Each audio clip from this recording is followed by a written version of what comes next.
All right. Good morning, good afternoon, everyone. Thanks so much for joining us for this iteration of our weekly webinar. For those of you who are new to this discussion, my name is Helena Krusek, and I'm the Deputy Engagement Lead here at AFVentures with the AFWERX team. Today, we've done this once in the past, and it seemed to go well enough, so we're going to do it again. So bear with us as we try to do this one. I'm going to lead a discussion here talking about pertinent topic of interest to what's going on sort of in the world of SBIR right now, which is really an overview of the program. There's a lot of sort of news sources bouncing around right now with various stages of information about reauthorization, and we thought it really pertinent to make sure that those of us wanting to participate actually understand what the SBIR program is, who uses it, what it's about, how it's paid for, and all of that good information. So I will be leading this discussion today. I'm going to be having my colleague Misty from our team moderating questions. So she will be the one during the discussion to help organize questions. If you've never been here before, you are encouraged to ask questions and participate via the Q&A box, bottom right-hand side of the screen. That's the best place for you to put questions so that we can better track them and make sure that we are answering them accordingly. It also allows you as a participant to thumbs up and well, not thumbs down, but thumbs up questions that you are interested in seeing answered. That way we can sort of take stock of what people are interested in hearing about. So we have with us today various parts of the AFVentures team here to help answer questions as subject matter experts on any of these topics, but I will be leading the discussion. And as such, if you have questions as we go through this, please feel free to put those questions in the Q&A box. If it's pertinent to what we're talking about at the moment, my colleague Misty will raise a flag and let me know so that we can dive deeper on some of those questions. But if the question is regarding something else, we'll wait till later in the presentation to make sure we hit it in a timely manner, or that we just circle around towards the end. So please use this as a discussion. This is here for you, so please use that Q&A box. We want to make sure that this is most useful to you. So let's go ahead and get started. Next slide, please. All right, first things first. So what is the SBIR program? SBIR stands for the Small Business Innovation Research Program. This is not a new program. It was established by Congress in the 80s as a three-phase process intended to solicit proposals and award funding to small businesses in exchange for that federal research and development. Basically, the creation of product and novel technology to work with a government customer. There are four main goals of this program, and for those of you that have already gotten involved in the SBIR program, you should be very much aware of these. But for those of us looking on the outside, you might not understand the bigger sort of goals of the program. So I want to make sure that we understand those first and foremost. The first is that stimulation of technology, right? We want to make sure there is that constant inflow of new technology into the government, in our state, the Department of Defense. There is a goal of using small businesses to meet those federal R&D needs. Foster and encourage participation by different underserved populations to be involved in the SBIR programs. So particularly carving out opportunities for socially and economically disadvantaged small businesses. Those of you that represent that eligible criteria, that 51% ownership controlled by women in technology innovation. So basically creating a carve out for underserved populations to be involved in the DoD contracting space. And then that final goal is increasing private sector commercialization of innovation derived for federal R&D, thereby increasing competition, productivity, and economic growth. We say this frequently when we look at the bigger picture of what AFWERX is and why we're here, why we do what we do. There is a goal of creating this technology and joint technology development to deliver to the warfighter, but it is a much bigger economic project to help stimulate the national economy and also create good, strong businesses, right? We're not just looking to create more of the same prime defense contractors. We're trying to create dual use, healthy, strong companies. And that is a mechanism through which we use this program. So keep those goals in mind as you're thinking about the Small Business Administration and the programs that we offer therein. Next slide.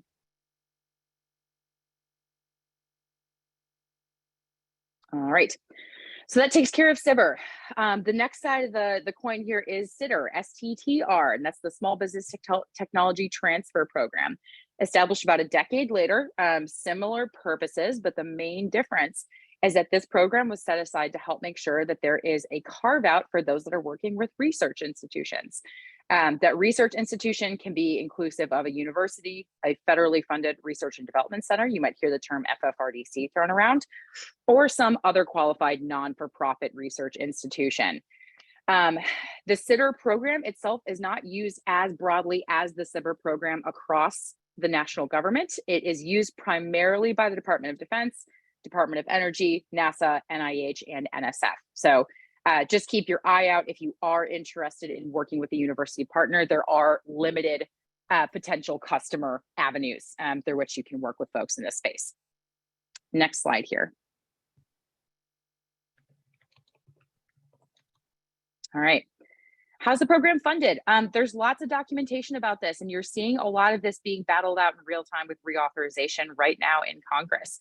But essentially, the most important thing for you to know is that the STTR program is congressionally mandated funding that is set aside. It is allocated by the Small Business Administration and distributed across those participating agencies.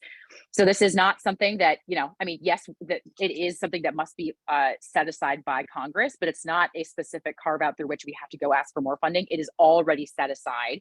And there is that $2 billion that is put there annually in that bucket to support the financing of small businesses. So just know that this is built into the budget of each of the programs that leverages the Small Business Administration funding mechanisms. Next slide.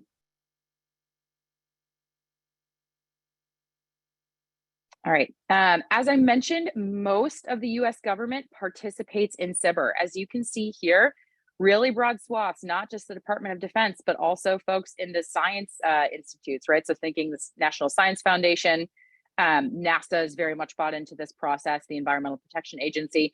Basically what this represents and what is important to get out of this is that it is a de-risking mutual common denominator for all of these agencies to have a better framework through which they can understand and work with small businesses. And in theory, creates that opportunity for businesses to work across the organization instead of just siloed within one agency.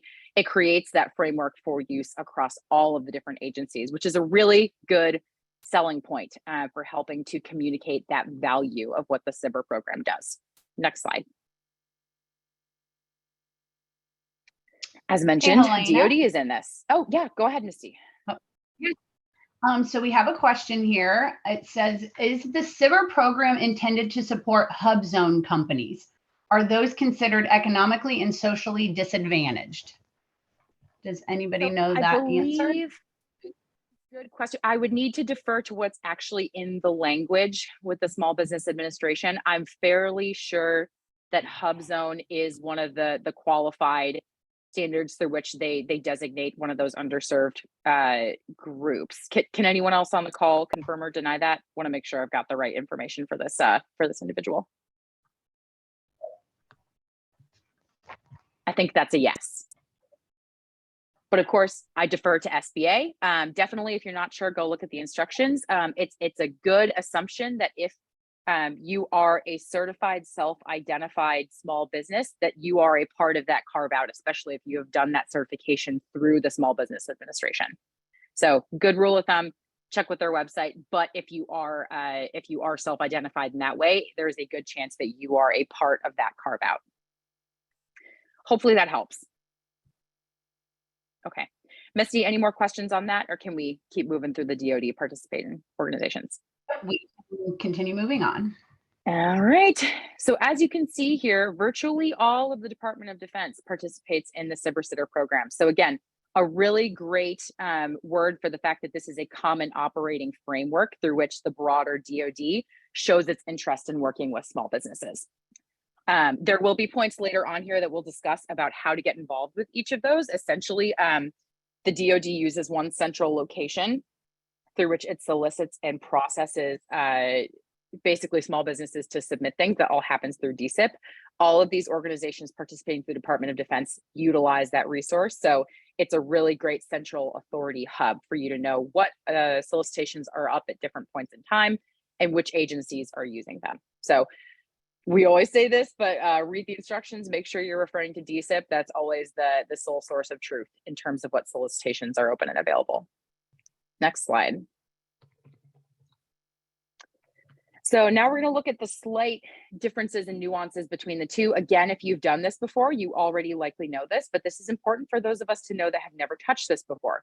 So the similarities first, SBIR and STTR look very similar in that they're both 3-phase commercialization programs designated by that phase 1, phase 2, and then phase 3 process.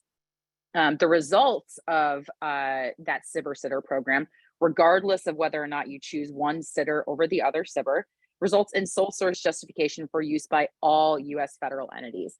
And that's a really important notion here, because what that does is it creates that potential for anyone that participates in the SBIR-STTR programs at a government level to come in and evaluate a company for a phase 3 direct sole source opportunity. So very important to remember as we're thinking about this. The end game is all about creating a de-risking tool to help get small businesses in the funnel, make it easier for other government entities to work with them, and make an easier process by which they can get to those bigger dollars of money, that being that phase 3 transition space. There are some substantial differences though. STTR does have unique qualities based on research focus. Again, there is that requirement for participation of a research institution. The entity does have to perform between 30 and 60% of the work. And that's inclusive of those universities, nonprofits, FFRDCs. The PI, the principal investigator, also can be employed by that research entity or the small business. So there's some differentiation there. And then there is a little bit more emphasis on leveraging those ties between federal R&D and operational communities. So this is also a really great resource for those companies who are considering getting involved in a space that is highly regulated, right? Or there's a lot of barriers to entry. One of the unique things about working with a research institution is that they might have access to resources and tools that you as a small business might not be able to do on your own. So thinking about those interests, those fields of interest that are prohibitively expensive or that have prohibitions around just the level of technology you need in order to establish feasibility, working with a research partner is a really great way to get around that, because as a funded research institution, they might already have access to those things.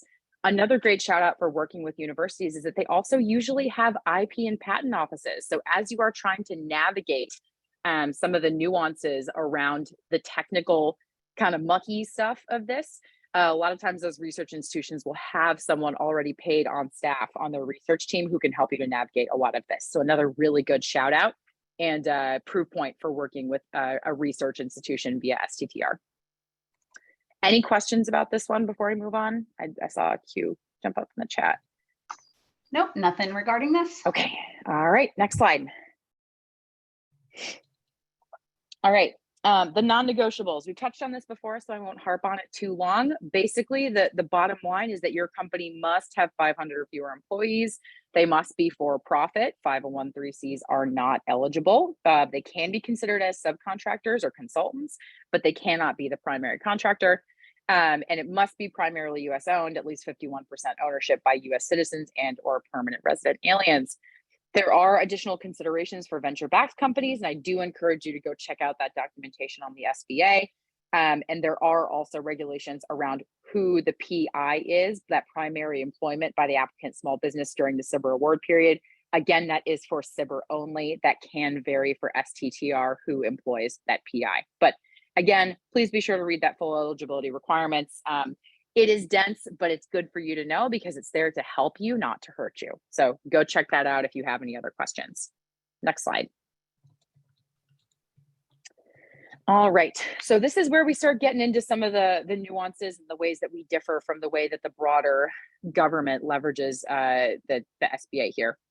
So there's consternation about whether or not SBIR, STTR are considered contracts or grants.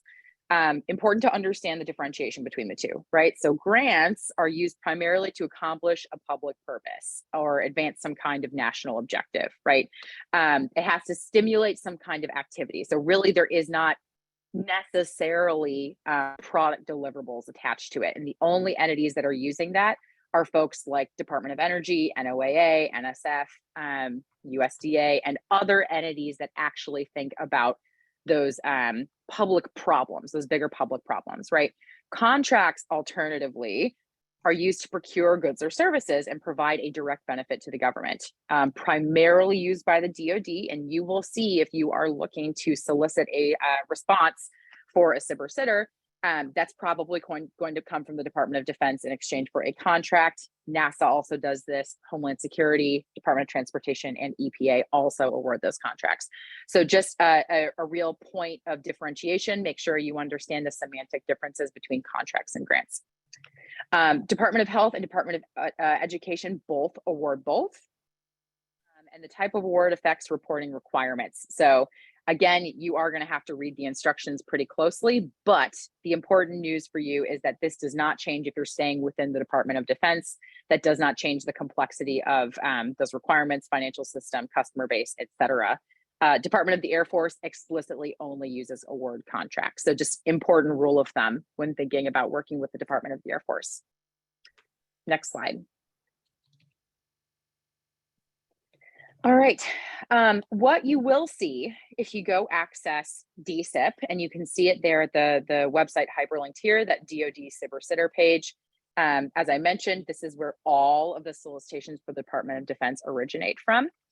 The DoD follows a broad agency announcement solicitation schedule that has 3 recurring basic cycles that tentatively happen every year. Of course, these are tentative to change depending on what's happening in Congress, right? Some of the things you're seeing now, as well as just different budgets and timing, right? This is all tentative to change. But typically in a regular quote unquote year, there is this 3 times annual broad agency announcement schedule.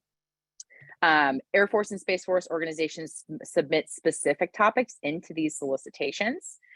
So when we're talking about open versus specific topic, you will see those carved out under specific DoD BAAs. So if you were to go look online, typically each cycle is designated by that .1A, .2B, or .3C cycle, and does follow again that trimester schedule.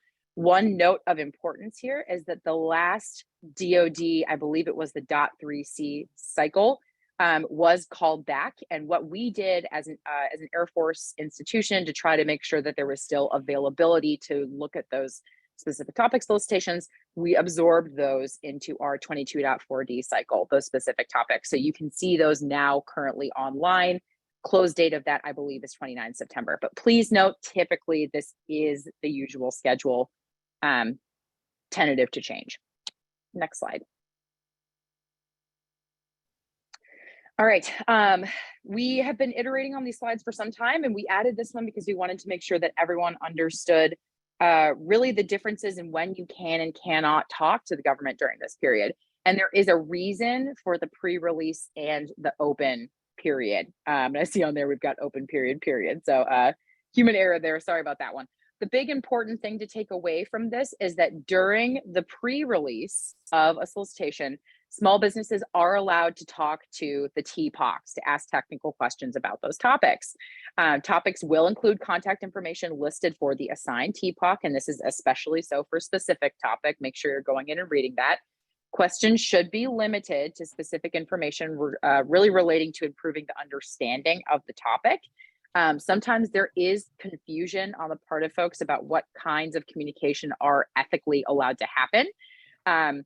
Because we are not ethically, as a government institution, allowed to show any preference for one business over another. So we do like to emphasize that when you are asking questions, they do need to be limited to help ensure the improvement of understanding of the actual topic requirements, right?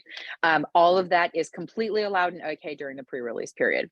Once you get into the open period, however, there are limitations on direct communication between you, the small businesses, and the Department of the Air Force personnel or subject matter experts that are basically serving as the technical points of communication. Once that period happens, you do have to submit all questions through the DSIP topic Q&A portal. We do also have these weekly webinars. We frequently have these office hours that we will open up to try to create an additional level of assistance to you as small businesses. But because you are limited in direct communication to the TPOCs, you do have to respect those boundaries. And that is the true difference between pre-release and the open period for each of those solicitations. Any questions on this one? Want to make sure we're good before moving on. No, not on this, but I do want to go back one and just address the question earlier about the hub zone, and it has been confirmed via the SBIR.gov that hub zone does qualify. So wanted to bring that up, and then also had a question going back to eligibility about the principal investigator. It says that it has to be greater than 51% employed by the SBC. But does the principal investigator also have to spend more than 51% of his or her time on the SBIR effort? And the example is, if an SBC has 2 SBIRs at one time, at some point, would it need 2 different PIs because 51% plus 51% is actually greater than 100%?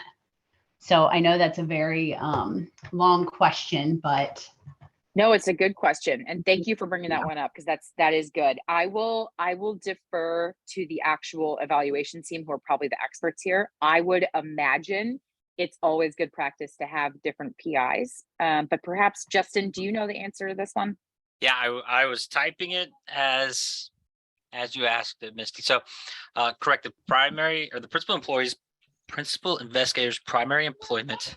A lot of alliteration.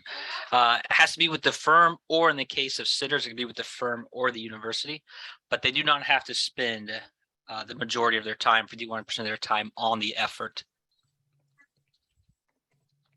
There you go. Okay, thank you, Justin. I appreciate it. All right, next slide, please. All right, DoD annual out of cycle schedule. So from that last slide, we have those differentiated 1A, 2B, 3C, typical broad agency announcement triannual cycles. OSD does host an annual 4D cycle that can receive multiple out of cycle solicitation package throughout each year. So it's sort of a carve out for the things that didn't make it into the 1, 2, or 3 solicitation cycles. Each 4D solicitation package submitted within the year will have a different open close date. So that out of cycle is not set within the constraints of that typical 1A, 2B, 3C cycle. So please make sure you're reading the instructions carefully on that one. Those out of cycle 4D solicitations can contain open or specific topics. So again, make sure you're reading that criteria, the instructions there. While the specific topic BAA intends to submit in cycle solicitation packages, the opportunity to submit with the annual 4D throughout the calendar year is a possibility. And this is just sort of a demonstration of what I mentioned on the previous one. So that 22.3C solicitation this past year was canceled, and the specific topics were submitted into that new 22.4D solicitation package. So really, this is just sort of a procedural question here. Just make sure you keep an eye out for those 4D solicitation cycles. Really, what that just means is that they've got extra that they're trying to fit in to help make sure it gets available to you as small businesses. So keep your eyes peeled for that. We on the AFWERX side of the house do a lot of really hard work to help make sure that you've got the correct information about this when or before these things are happening. So please pay attention to what's happening on DSIP. We do try to post as much information as there as well as on our weekly webinars with this kind of information. Next slide. All right. So how does that differ from the way that the Department of the Air Force does this? And when I say DAF, I'm talking the Air Force and the Space Force. In order to provide these solutions to the warfighter, we recognize that the DoD triannual cycle is helpful, but it is also helpful for us to create this repeatable battle rhythm that hits on a quarterly schedule to make it more predictable, not just for you as small businesses, but also to Airmen and Guardians on the ground, so they can better anticipate when they're working with small businesses, when they can start funneling them into these solicitation opportunities. So the open topic has created this annual solicitation schedule standard cadence for solicitations. Of course, this is all tentative upon SBIR sitter reauthorization, so please keep your ears to the ground there. But the goal of this, as mentioned, is to create this more predictable battle rhythm to give you better transparency into our processes, and also to create more straightforward pathways and expectations around when new companies can come get involved in the process. One question that I often get, from DAF folks when I'm giving this presentation to government users, is that this quarterly cycle is not the only time that they can look at companies in the SBIR sitter portfolio. As mentioned before, the entire reason of being for the SBIR process is that it de-risks technology for use by others to take to phase 3. So once you have gotten in the door as a phase 1 or phase 2 company, some other customer who uses the SBIR model can effectively look at you for sole source justification to take you as a transition partner to phase 3, right? So that is not limited to this quarterly cycle. This is only a battle rhythm for ingest of new companies and new ideas into the platform. So want to make sure we're highlighting that one. Next slide. How do you find the appropriate specific topic? And want to make sure that you guys understand that this is explicitly for industry, right? So the question here is whether or not your proposal will solve the problem statement outlined in the topic. The best guidance is always to review the solicitation instructions carefully. Every specific topic outlines a different need, right? When we're talking about open topic versus specific topic, the main difference there is a lot more buy-in and participation from the DAF, and DAF being Air Force or Space Force customer and as end user, defining requirements and working with the team to help define and align around different budgets and priorities, right? So everything that is listed on a specific topic solicitation will be very laser focused, very different from an open topic. So make sure that you are reading the individual descriptions of each of these as you are considering applying to them. Make sure that you're, again, reaching out to the TPOCs during that pre-release period. We've previously in our webinars here brought in TPOPs and subject matter experts from across the different program offices to talk about the solicitations that they are looking to bring in. We will continue to do that, but we also encourage you to do your diligence to get out there and do that market research. Go talk to the TPOCs during pre-release period. That's the best way to help make sure you are a good match for something before you actually hit submit. Also continue to attend these webinars. We will, like I mentioned, we will continue to try to bring these things to your attention and highlight the cool opportunities as they come up, because there are a lot of them. So please be sure to bear with us and continue to show up to these discussions. We will continue to show you these cool things as they come up. Next slide. Required registrations. All right, so we're going to jump into some of the unsexy stuff. Always go by what DSIP tells you, right? The full instructions are listed on that submission proposal portal, but the big things that you need to make sure you have are this unique entity identifier, this UEI. This has replaced the DUNS number, and it is requested and assigned by SAM. So you do have to go in there with your registration and you will be assigned a UEI. SAM is the system for award management, and that's what actually allows you to get paid. That process can take some time, and it's you know, a bit of hoop jumping in terms of actual registration and, you know, diligence in terms of actually filling out the paperwork, but vital in helping to make sure that you are getting paid once you are selected for an award. Small business administration company registration, you will need all of that information assigned to you, that UEI and your tax ID or your EIN number, to help make sure that you are registered appropriately. Again, all of this can be found on DSIP, so please make sure you are following along with each of these and that you have each of these numbers, these codes done and registered by the time you are submitting. Next slide. And then last one on here, I think before we jump into how the DAF does this specifically with our programs, important to notice here are the SBIR and STTR data rights. Per that policy directive, start date for that 20-year protection period begins on the date of award. Subsequent SBIR funding agreements no longer extend data protection periods for prior awards to the end of the protection period. And this does apply to both SBIR and STTR awards. We've had folks come in and talk about some of the unsexy requirement stuff here, and I think we will probably build more Q&A around intellectual property and data rights into a future webinar. So if you have questions about it, please feel free to ask them now, but we might need to have some experts from that side of the house come talk to that if you have more in-depth questions about data rights. Next slide. All right.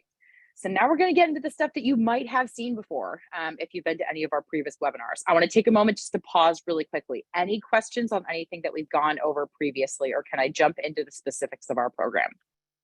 We have one question, and Justin is going to go ahead and answer it live. And the question is it common for a SBIR contract award to be transitioned to an OTA contract requiring modified proposal just prior to award? So Justin's going to take that one. Yeah, I just wanted to answer it live to make sure that I encapsulate the whole question. So there is no type of contract that's a SBIR contract award, right? There are FAR-based or federal acquisition regulation contracts and non-FAR-based kind of contracts as two big subcategories. And SBIR is just a set aside. It's just a checkbox on the contract. So most of our contracts are FAR-based type contracts with a SBIR box checks, checked, because that's works for most of them. Anytime that we have matching funds, or if there's something really unique, we do transition it to an OTA or other transaction authority type contract. I'm not aware that it requires any type of modified proposal, but just so you know, so as the contracting sprints approach for the solicitation that you've submitted under, if you were selected, contracting officers will reach out to you, and depending on if there's matching funds or something unique for that contract, it might go from a traditional FAR-based contract to a non-FAR type contract, so that we can accommodate those unique parts of that contract. All right, thank you, Justin. Okay, so let's go ahead and get to the next slide. We've got 30 minutes. So I want to make sure we round out all of this. So what does that mean for you today, and where do we stand? So you are talking to AFWERX, and we are effectively the front door, the division lead that manages all of the programs associated with the SBIR and STTR programs, SBIR and STTR programs for the Department of the Air Force and the Space Force. It's gone through some restructuring over the years, ever since the program inception in 2018. But just know that that centralized authority and autonomy does live with our team. So this is really the sole source of truth for how to do SBIR and STTR contracting with the Department of the Air Force. Next slide.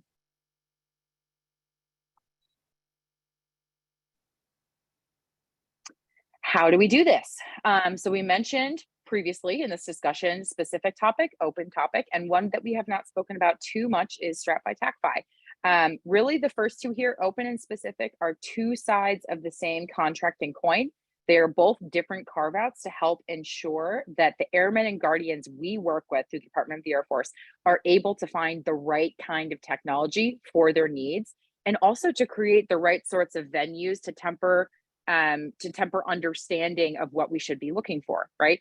So the open topic, which receives 40% of the budget, is that opportunity for technology agnostic solicitation. And it encourages you as industry to tell us from that dual use perspective, what we should and should not, or what we should know, right? It's used to capture the best and the best and the brightest of emerging technology from the US economy, and really is that opportunity to gauge what things we should be buying, as I mentioned.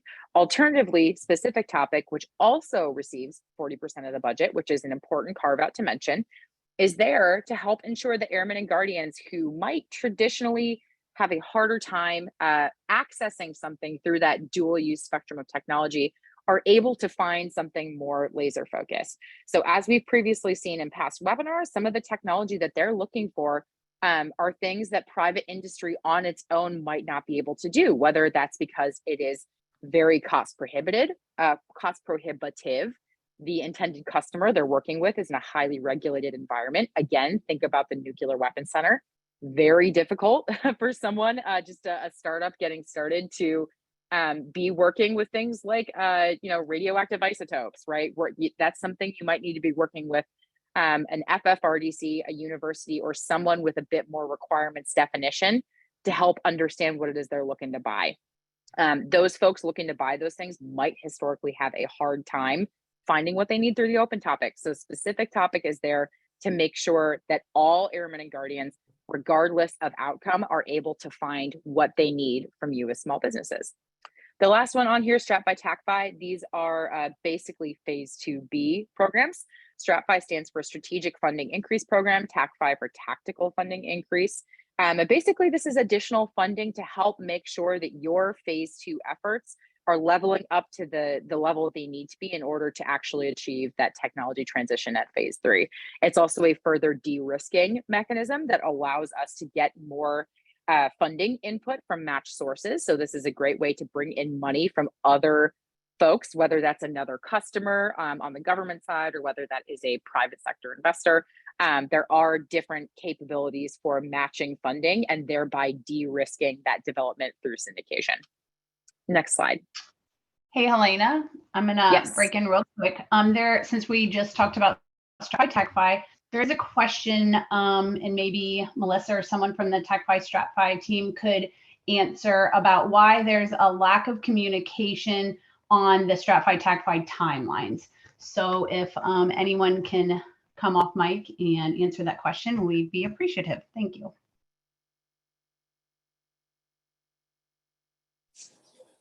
Yeah, just for the group, this is Lieutenant Colonel Eisner from STRATFI TechFi. So we've been on a strategic pause for board reviews. You can go into our system with your unique identifier code and find out what the status is. Effectively, everything that was submitted before June 30th is in team review right now. That's the step before funding board decision. So rest assured, we're still moving through all that, and feel free to reach out to me. You guys are welcome to share from the team my contact info. I'm happy to update anybody that needs real-time status. Over.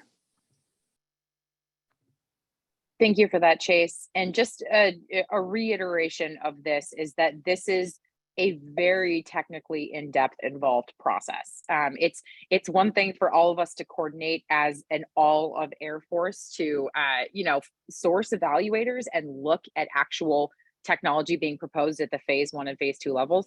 That itself is a monumental effort. Once you get into the STRATFI TechFi space where there is fund matching, right? There's money coming from different places. There's different stakeholders that have to be consulted while they are reviewing these different packages.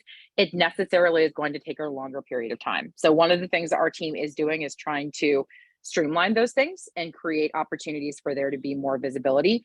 We don't have those things right now. And I can tell you that our team is hard at work to create those processes and make it easier for everyone to understand. But as of right now, we're still working on those things. So stay tuned. As soon as we have more information about STRATFI TechFi and when that next cycle will open, we will be sure to bring that to the group here. All right, next slide.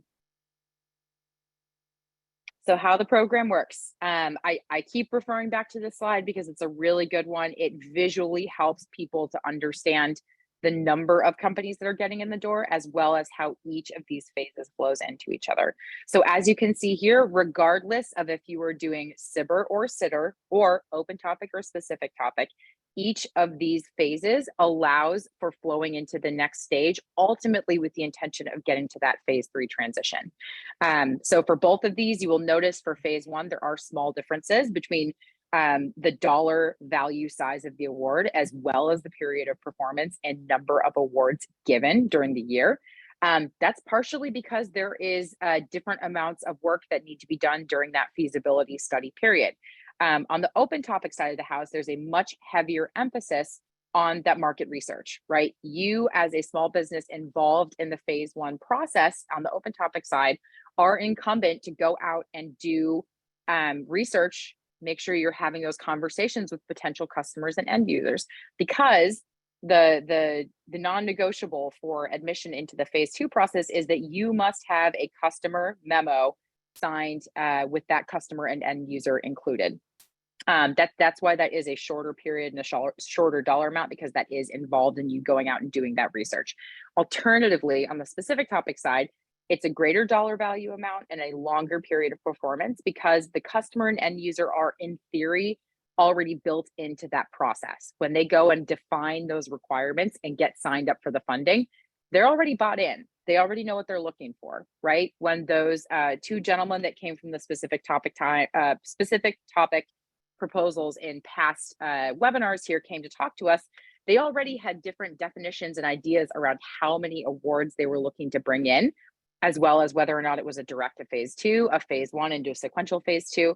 And they already worked on sort of earmarking that funding for helping to get that company to get to that phase 3 transition space. So definitely much less onus on the small business to go out there and find customers.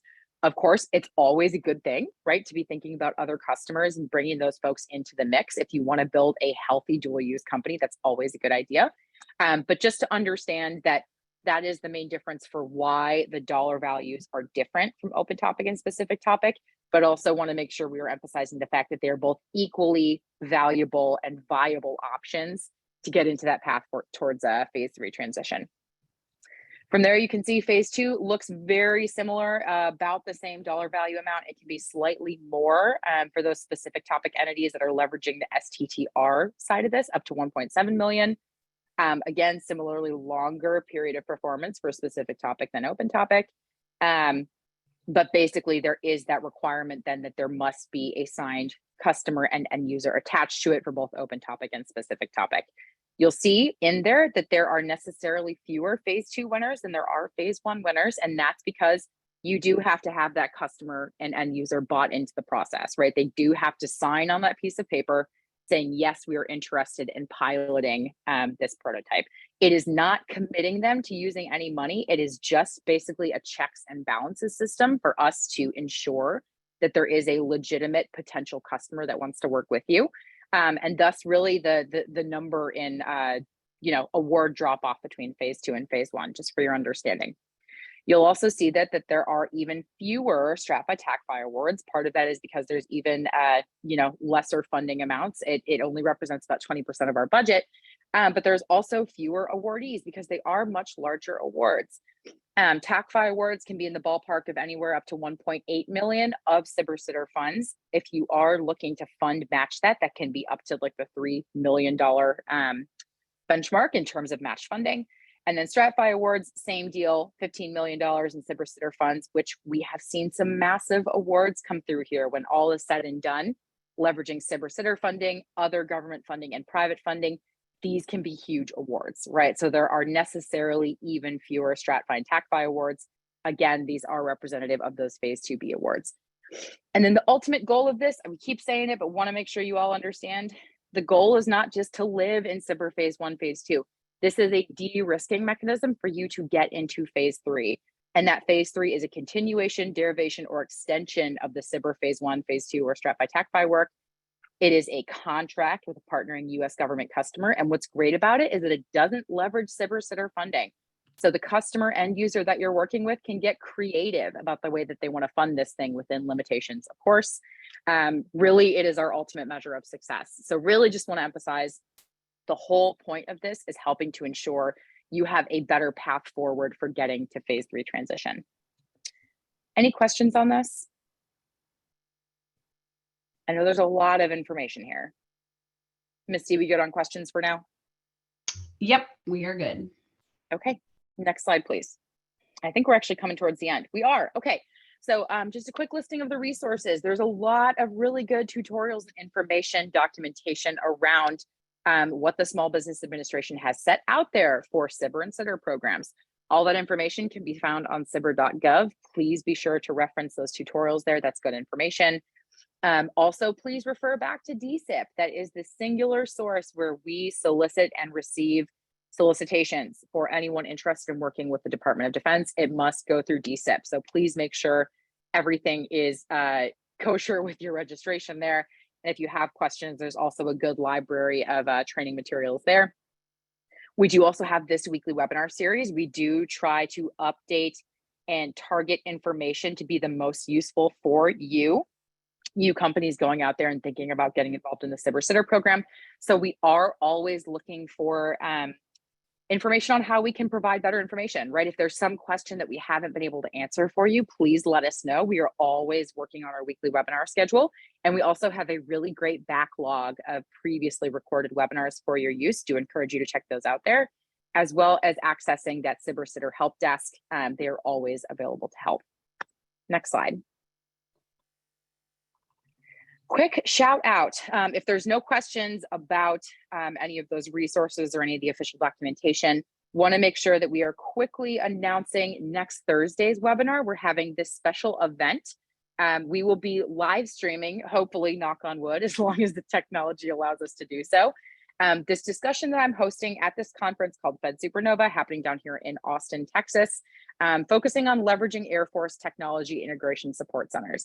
Basically what this is it's a group of folks across the Air Force MAJCOMs coming together to talk about our challenges and successes in working with small businesses to help get them onto transition paths. So examining what things we can be doing together better as an organization to centralize and make it easier for you, the small businesses, to get to that phase 3 space. We'll have really great leadership from the AFVentures and AFWERX team, as well as folks from across the MAJCOMs who are doing this with their program offices coming to talk about their experiences. So please join us. You will need to register separately for this one. The link is here. If you go to fedsupernova.com, you can register for free there, or click through this link here and it will also help get you registered. I think, team, are we going to be trying to live broadcast, or do folks just need to go directly to the webinar registration here? Want to make sure I've got that No, right. Yeah, so actually you can just join the webinar like normal. We will be presenting it from the webinar link. So we Perfect. have Sarah, our wonderful events lead, who is going to be presenting it from her computer. So hopefully, if cross our fingers, everything goes well and we'll be able to do that. We just wanted to, include the links in that QR code in case you wanted to register for the entire Fed Supernova virtually and check out other sessions as well. So cross our fingers, just sign up and register like you would for normally, and we'll just hope that it works.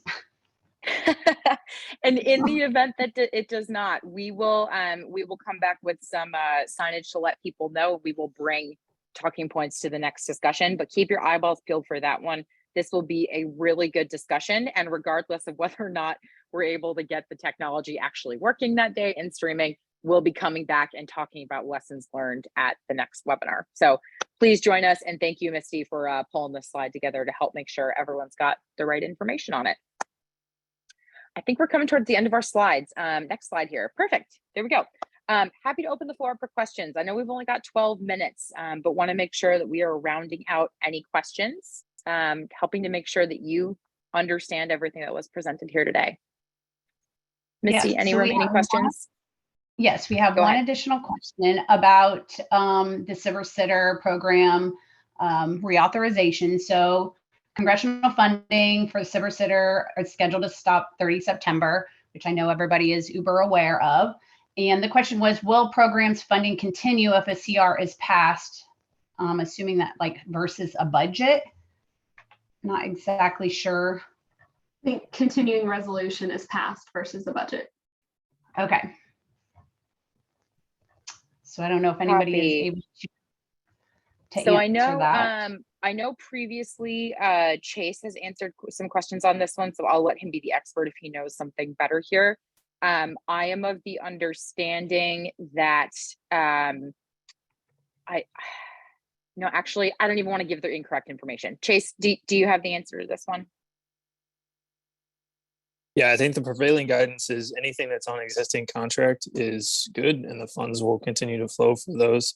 It's any new starts after 30 September won't be able to go through until reauthorization and then the CR hits over. Okay, that's what I thought. I just didn't want to say something silly and then be wrong. So the good news is that we've been seeing a lot of rumblings around the national press media saying that it is moving. Don't know when that will officially be signed, sealed, and delivered, but it is good news. So as soon as we know more, once we have that guidance and information, we will update our website to reflect that. And we will also be sure to come discuss that with all of you here during the webinar. So sit tight, lots of new information coming out about this on a regular basis, but it does sound like that bill is at the House for signature, fingers crossed.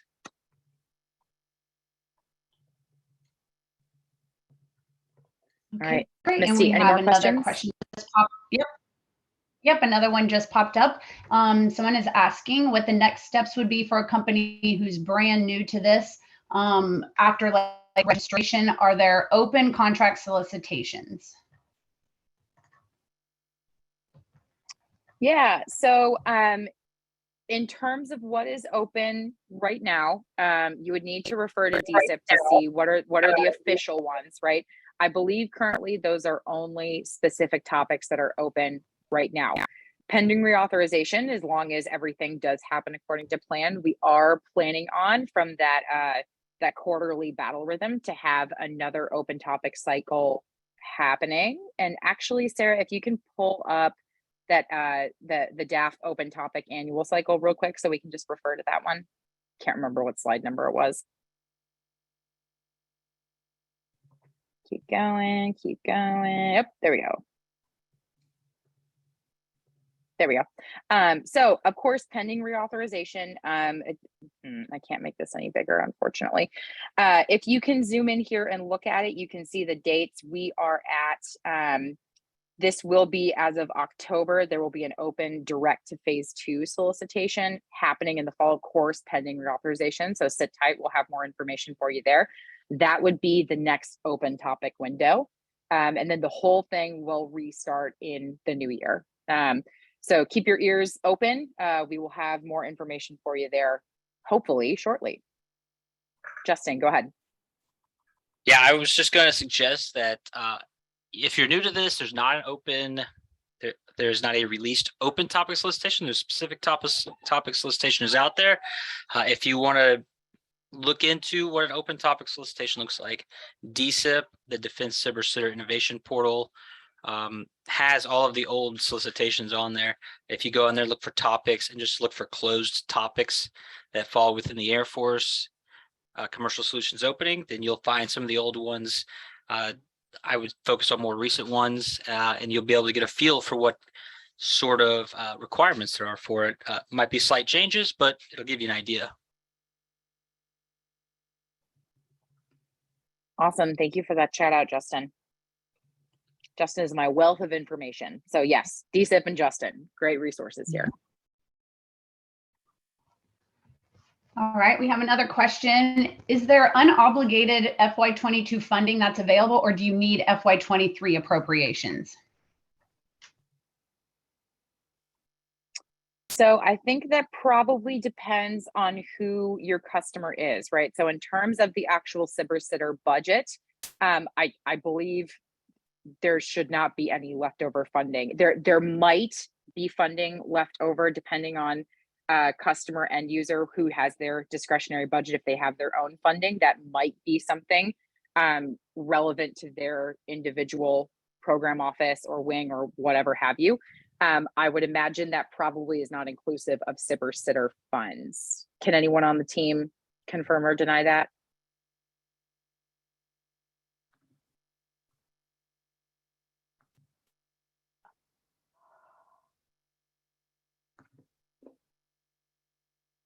Perhaps.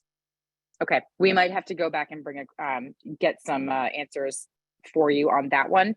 But as far as I am aware, there should not be at least attached to any Cyber Sitter budgets, not that I'm aware of. Okay, and then we have another question about the reauthorization, and they're asking if there's a delay in the reauthorization, how will that reflect on the X22.4 open topic award announcements? And I think I can answer that, and you can tell me if I'm correct, but those would also be delayed. So those awards will not happen until after reauthorization occurs.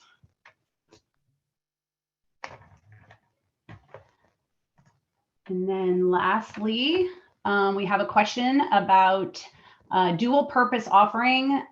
Their dual purpose offering is mandated by USC Title 10 in DoD. How does that impact cyber applications? Is there anybody on here that might be able I'm going to read the question. Yeah, that's.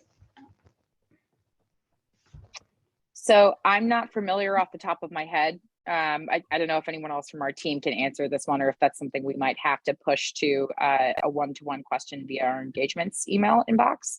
Anyone from the team have an answer to this one? Otherwise, we might just need to follow up afterwards. Yeah, Sarah, thank you. If you could just pull up the questions. There we go. Thank you.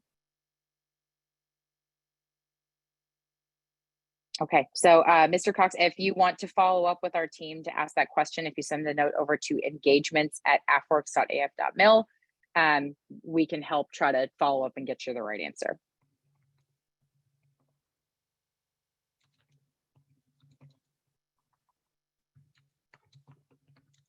Okay. And I think we have one additional one that slipped in here. So if we have a United States Air Force customer with a specific need, can you give a high-level overview of how they might create a new topic? Yeah, so unfortunately, there is not a high level of this other than they have to work directly with the specific topic team. So what I would do is I would have your Air Force customer end user that you are talking to, the one that's already thinking about those requirements, reach out to the AFWERX team here, and we will get them in contact with that specific topic team. It is an involved process. There are a lot of gates and stages involved in that requirements definition, as well as getting involved in the funding, getting in line for the funding. So they will need to work with a specific topic team. Unfortunately, at this time, I don't have any high level start information other than reach out to us and we will get them plugged in with the right folks on our team. But great to hear. We do have a dedicated specific topics team who's chugging away on this full time. So yeah, that's really great news, and we'd be happy to talk to them and help them figure out how to do it.